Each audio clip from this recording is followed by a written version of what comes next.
Michael Fields is the executive director of Colorado Rising Action. He joins us for a few more minutes here to talk about the primary going on right now in the Democrat Party for the U.S. Senate nomination here in Colorado, the chance to run against Cory Gardner. The front runner, John Hickenlooper, former governor, and then, of course, Andrew Romanoff running as well. We talked a little bit about how I think some of the establishment of the Democrat Party is getting a little bit concerned about Hickenlooper, that he's kind of come into this thing wounded a bit. But you know, Andrew Romanoff, I mean, honestly, he's always been perceived as kind of, he would be a kind of a good candidate, a dream candidate for a lot of people. But it's amazing to me that the establishment is fighting so hard against him. He is a very lefty kind of guy. This is the second ad he's done that has kind of drawn some interesting attention. The first one was that real dark ad that he did about like global warming and a nuclear winter, and I mean, just a weird kind of thing. Tell us a little bit more about Andrew Romanoff. Andrew Romanoff was the former Speaker of the House here back in, his last year was 2008, so he hasn't been elected since 2006, and at the time, he, was a little upset that he wasn't appointed to that seat that Michael Bennet got. And so he challenged Michael Bennet in the primary for the Senate in 2010 and ran to the left of him and then lost that by about 7 points and decided to take Mike Coffman on, in the 6th Congressional in 2014 and lost that too. But he came across as more moderate, given that he wanted to try to beat Kaufman, and now he's back, almost a Bernie kind of candidate.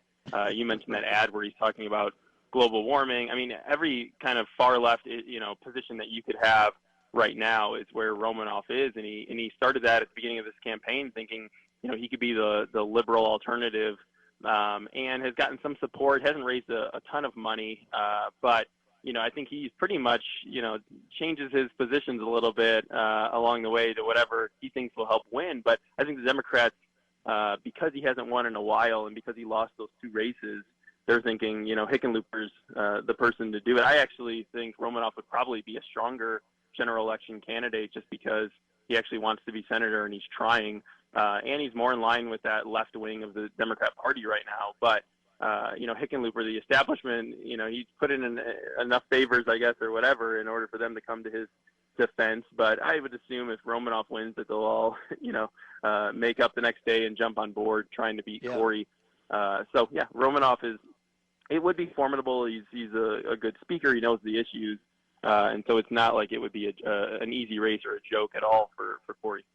Mm-hmm. Do you think that Romanoff has a shot at winning this primary?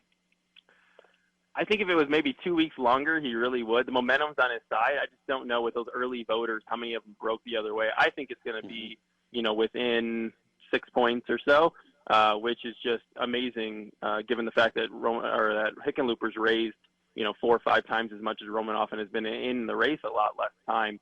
So I wouldn't be shocked if it ended up happening, with that momentum. You never know in these kind of primaries, but I still think Hickenlooper should be favored. Well, and just name ID. I mean, John Hickenlooper's name ID has to be through the roof compared to Andrew Romanoff. Yeah, right? 80s.